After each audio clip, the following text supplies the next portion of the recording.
Welcome to another episode of Impact Yobe. This is where you get information about developmental activities of the administration of Governor Mai Mala-Buni in Yobe State, the pride of the Sahel. We bring you some stories about efforts being made by the administration to bring more development to the states. My name is Michael Oshoma. Thank you for joining us.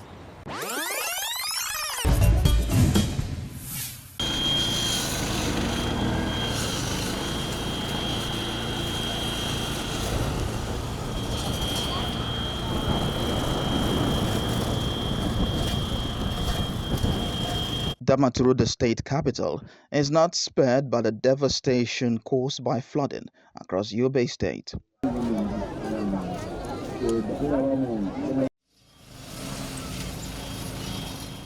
Nainawa Waziri Ibrahim extension of the Gashau-Maiduguri bypass is one of the most flood-prone areas of Damaturu.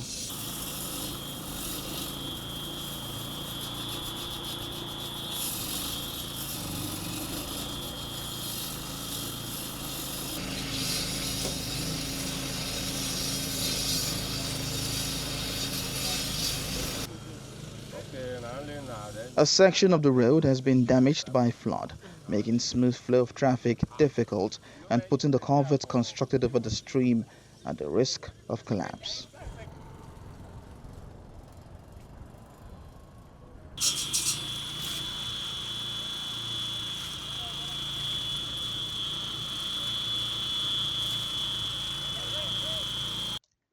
Apart from the damaged roads, rice farms nearby have been destroyed by flood. It's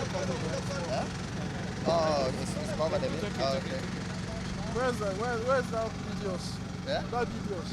Men of the Yobe State Road Maintenance Agency Yorma are here to fix the damaged portion of the bypass.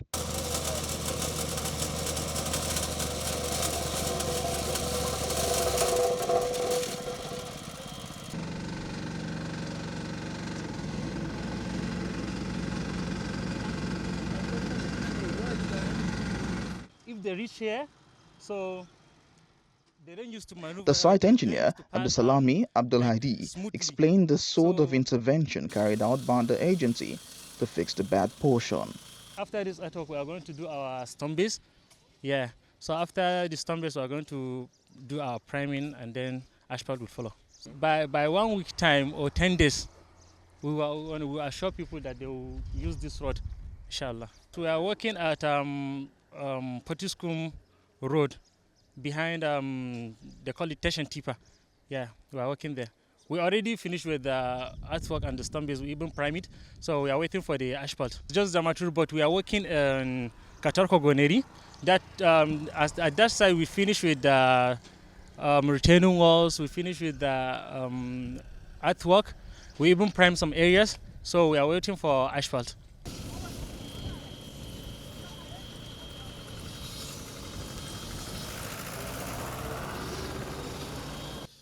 As a critical route in the state capital, the agency is intensifying efforts to deliver and ensure smooth flow of traffic.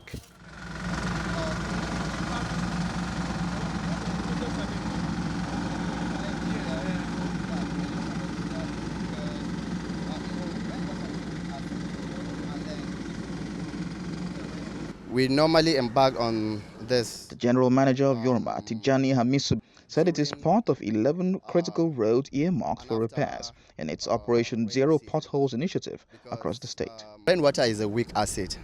So accumulation of rainwater causes severe damage to the road surface. So if roads are not maintained, it will result in commuters finding it difficult to commute on the road. At the moment, the one along Damaturu to Baimari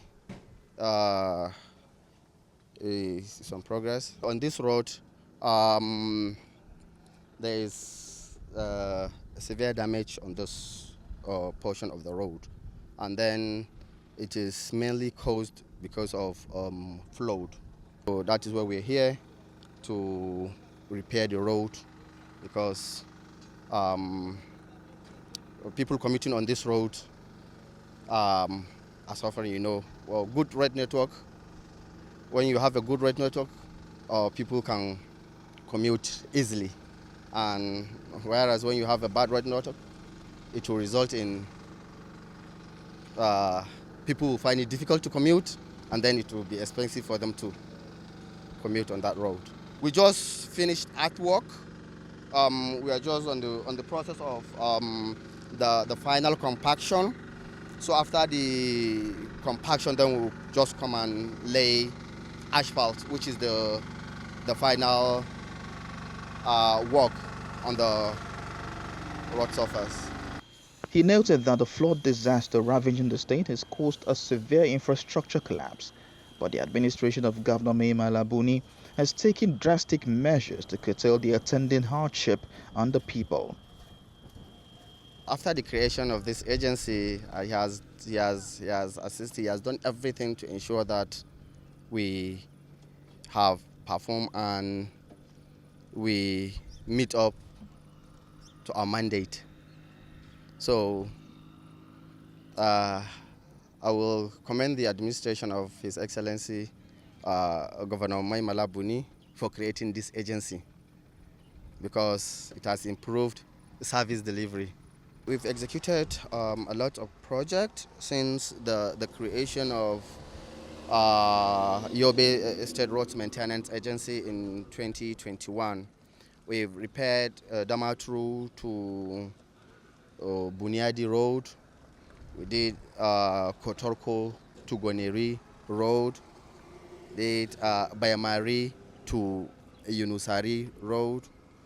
We executed Gaidam to Yunusari Road.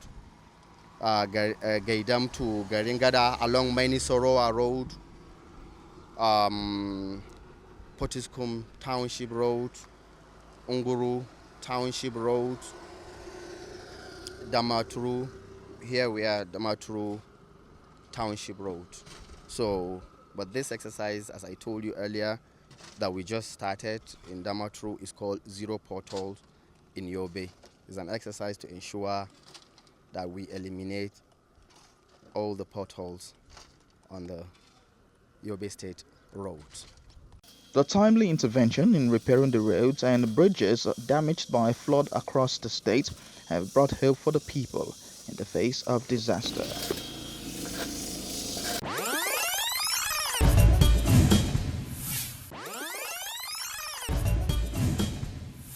On our special interview segment on Impact Yobe, we will be speaking with the Executive Secretary of Yobe State Emergency Management Agency, SEMA, Dr. Mohammed Goji. Thank you for joining us on Impact Yobe. Thank you very much. Let's start with emergency management in Yobe State. How will you describe it so far? Thank you very much, Michael, for this question. In a one sentence, I would say, so far, so good and challenging. Emergency management globally, nationally and locally comes with a lot of challenges.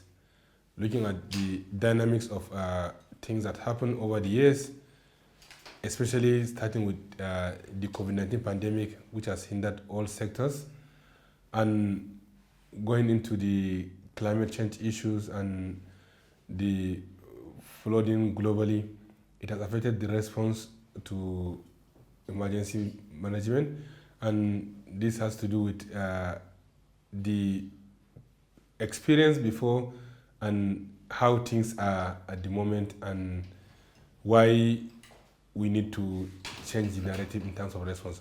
But by and large in Yobe, it is successful in a way because we have started with a baseline that needs more robust investment, and that's why His Excellency Governor Mala-Buni, when he came on board and when we presented our objectives and our targets for the years under his administration, he clearly mentioned that, one, we should try as much as possible to reduce the time of emergency response so that victims will receive the first line support within the barest minimum time. And that means especially victims that need medical attention, victims that need evacuation. And secondly, His Excellency directed that SEMAs should be repositioned so much such that for every emergency response, the interface between the victims and those that will give them the succor is very close. There's not so much gap. And we have tried to reduce that, but that has come with a lot of challenges. So in summary, emergency response we have been doing our best, but it has come with a lot of challenges over the years. All right, what kind of engagement are you having with relevant stakeholders, agencies? To starting with relevant agencies at MDS, first, we cannot do it alone. When you say emergency response, you need the support of health-related agencies, you need the support of fire-related agencies, you need the support of traditional rulers, you need the support of religious leaders. So how we relate with them is depending on which sector is relevant to them and how it affects them. When we evacuate victims from the scene, whether flood, fire, or accident, we make sure that there's that synergy between us and the nearest hospital, and that has been established. So usually when we take our victims, first 72 hours, we treat them freely, the hospital cooperates with us, and we provide all the basic consumables that is needed to stabilize the patient before they are reunited with their families. And when we talk of fire service, of course, when there are fire incidences, when we receive the call, we link up to them, they support us in evacuating the victims and extinguishing the fire in the affected communities. So that is the importance of the synergy. And above all, the community leaders and religious leaders in terms of sensitization, especially when there are probable cases of any disaster, we alert them, we show them the high flag areas, the red zones, and they help us in mosques and churches and in community engagement meetings to sensitize the community and ask the community to be alert and to be informed. So these are the synergies between us and other government and traditionally led agencies. All right, let's talk about flooding. What do you think can be done to mitigate future occurrence of flooding in the state? For flooding, unfortunately, this year has been very challenging. A case study is of an old man of 70 years saying that in the whole of his life he has never seen magnitude of this disaster. That's to tell you how challenging is this year's flooding. But it has not come as unexpected, it has been expected. And we cannot talk about how to mitigate flooding in future without knowing our history. For Yobe this year, despite the COVID-19 pandemic challenges, the global warming, climate change, and other things, we, in most cases, we are at the receiving end. When I say at the receiving end is when river from Kano, Hadeja flows, it flows down to Nguru, Badi, and Jakusko. And when the one from Plateau, Bauchi, Kapinzaki Dam, Birnin Kudu, Kiawa, through Gamawa, to Nangere, and again to Jakusko. And another one from Gombe, Dadinkowa, Nafada, it goes through Fika, pass through Fune with some part of Bujiba, and still goes to Jakusko again, Badi Jakusko. And there's still another one that comes from the Lake Chad through some routes. It comes to Katarko in Bujiba, it passes through Katarko to Mutai, Mutai to Fune, it crosses and goes to Jakusko. So most of this water, they don't forget their channels. They flow through that route, and when it comes to high magnitude, especially this year with opening of dams, overflowing of rivers in other countries, it has compounded the impact that comes to the community. So it overflowed, and a lot of cases, a lot of high-risk areas, we send our red flags and we ask communities to evacuate at the beginning. But of course, as usual, human beings at times are resistant. Human beings at times are used to their original place of living. It is very difficult to relocate them. So it has come with a lot of negative impact. A lot of farmlands have been destroyed. A lot of households. We are still battling with embankment and relocating victims in high-risk communities. What are we doing in the future? One is to ensure that we disseminate NIMET and other reports on time. NIMET used to send their reports, we disseminate. But this time around, we will try to engage State Assembly and other key lawmakers to impose those decisions. If NIMET has sent an alert and it is glaring clear that this community will be affected, we will ensure that necessary security measure has been taken to relocate those communities on time. There's no point leaving them and at the end of the day coming back to them to rescue them during the flood. It's very difficult, and even although we may not be certain specific on all the high-risk communities, but we will try our best. And going into the future, we'll also educate our community members to go back to the ancient way of refurbishing the mud houses. Usually, when we were young, we know our grandparents used to, when the rainy season is approaching, they used to refurbish their house by making local plasters on the wall to reduce the impact of water. That has been gone. So we don't practice this tradition now. We'll try through religious leaders and community leaders reintroduce this aspect. Another thing is to create more sensitization on community members not to build on waterways, to ensure that waterways are being cleared, drainages are being cleared. Another aspect we will look into is when we receive the NIMET prediction, we will try and ensure that there are better embankments. When you guide the water through its own channel, it reduces the impact that it will go into the community. I've seen communities that we have went in Jakusko, even to evacuate them is not easy because you have to pass through 3 different canoes. And these are terrain that they have not seen water in like 50 years. So even bringing canoes to that place is another challenge. And I have seen communities that they are willing to relocate, but they said they don't know how to move with their livestock. So we have to do embankment to protect the livestock in those communities. I have been to communities that you will see a complete household, a father of 10, 11, all the household has been washed away. And he has nothing remaining. So that psychosocial trauma is there. They have lost their houses, they have lost. And worst of all is the remaining foodstuff that they have that they want to use and eat and go to the farm has been washed away. No livestock, no food reserve, no farm, they're just on their own. So it's seriously a pathetic situation, but it is the responsibility of government to see that we have cushioned that effect, and that's what we have been doing. All right, tell us more about the project and programs of the agency. How far have you gone?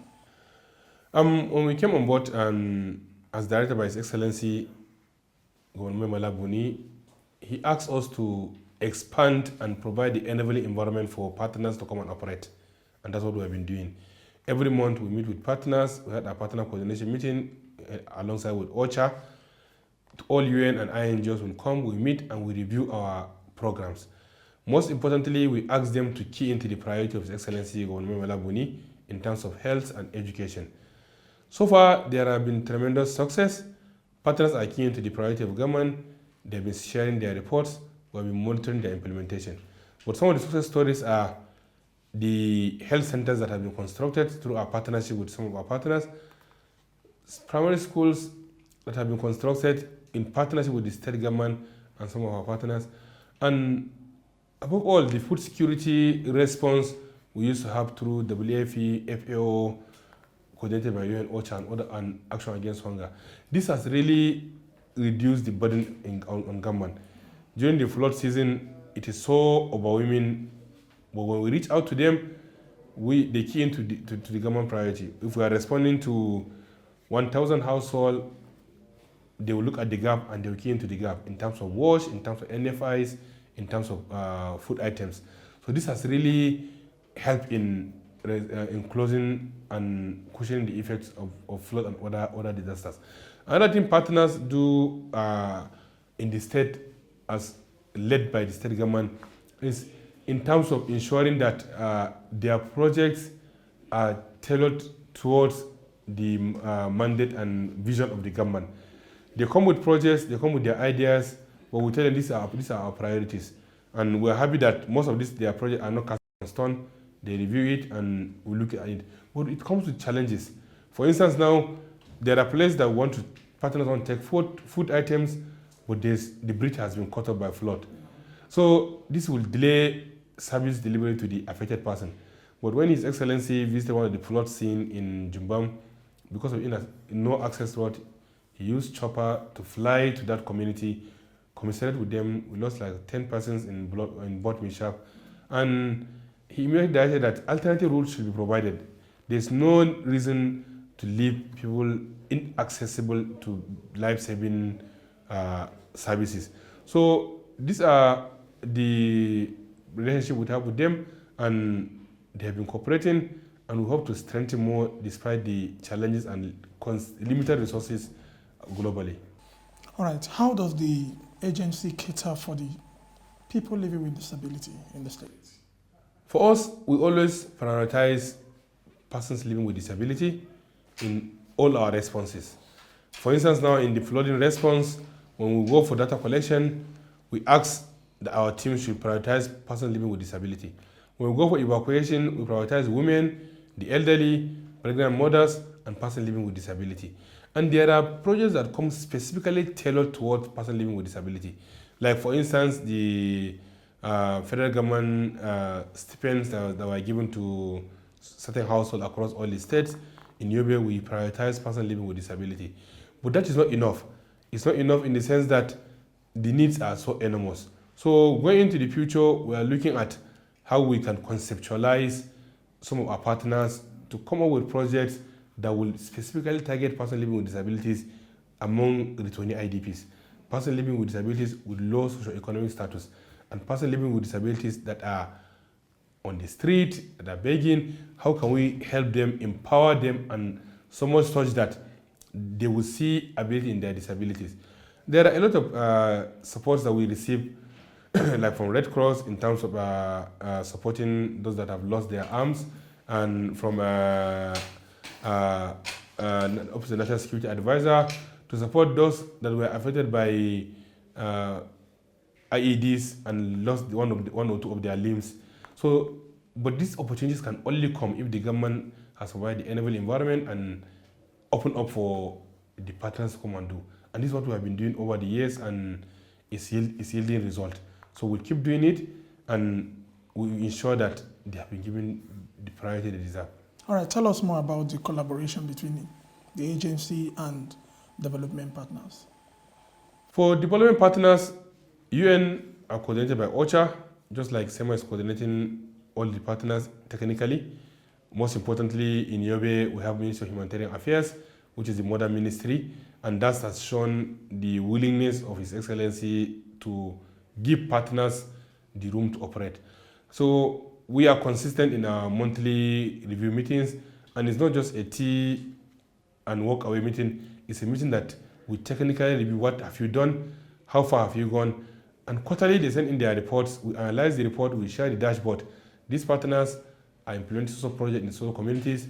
They have done this, they have achieved this milestone. We share with the stakeholders in the local government so that they will see and justify this project has been implemented. Another interesting thing that we do with our partners is to engage them to increase and give more emphasis to localization. Partners cannot stay here forever. We want them to build local capacities. How we do that is we ensure that network of civil society organizations, SEMA and OCHA, are always in tune in emphasizing on partners to increase on localization. Localization in terms of engaging locals when it comes to employment, in terms of training locals, in terms of transfer of skills to locals. And we've been seeing results. When there are adverts, they share with us, we give to our locals, they apply, but it's a process that takes time. And of course, even if you don't have anything on table, nobody is born with capacity. People develop capacity over time. And the partners are cooperating, and you can see now a lot of local NGOs started from with our local membership, and it's growing up. And this will tell you the employment opportunities our local are also having. And I believe going into the future, the transition will be smooth, so much such that we have the capacity and we can do it our own way. All right, lastly, do you have plans for women who are heads of the family? For every response that we do, we encourage and emphasize priorities to be given to women-headed household. An example is in one of our recovery projects in Bunyadi, one of the worst hit communities by Boko Haram. What we do is we have history that the women, if they are not encouraged, they don't go to school. If they are not encouraged, they were easily lured to join the non-state armed groups. So we support them, give them some small cash grant, so that even they can do petty trading at their doorstep, not necessarily hawking and being at a disadvantage, so that they can get something that they can go to school, something that they can buy their sanitary parts, something that they can feel that they have income at the end of the month. That is our drive going into the future. All right. Thank you so much, sir, for joining us on Impact Yobe. Thank you very much. Thank you, sir. Thank you. That's all we can take on this week's episode on Impact Yobe. Don't forget to join us next week for a fresh edition of the program. My name is Michael Oshoma. Goodbye.